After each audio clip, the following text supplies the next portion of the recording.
జగన్ ఇంటి వద్ద fire accident అనేది అంతా కూడా ఒక డ్రామా.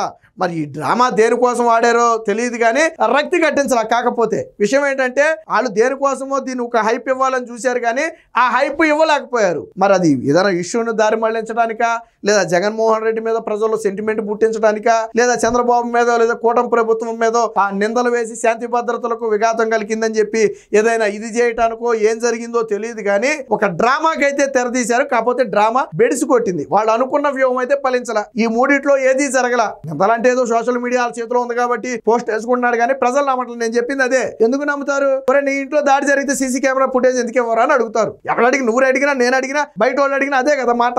పోలీసులు అడిగినటువంటి మనం కూడా అంటాం, పలానా వ్యక్తి అలా చేశాడంటే నీ దగ్గర ఆధారం ఉందా, నువ్వు చూసావా? అదే కదా జరుగుద్ది. అంటే జగన్ ఇంటి వద్ద ఫైర్ యాక్సిడెంట్ అనేది ఖచ్చితంగా ఒక డ్రామానే. ఏదో ఒక ఇష్యూని డైవర్ట్ చేయడం కోసం వీళ్ళు ఎంచుకున్నటువంటి డ్రామా. కాకపోతే ఆ డ్రామా పూర్తిగా బెడిసి కొట్టింది. కాకపోతే పోలీసులు అంత ఈజీగా దీన్ని వదిలిపెట్టరు.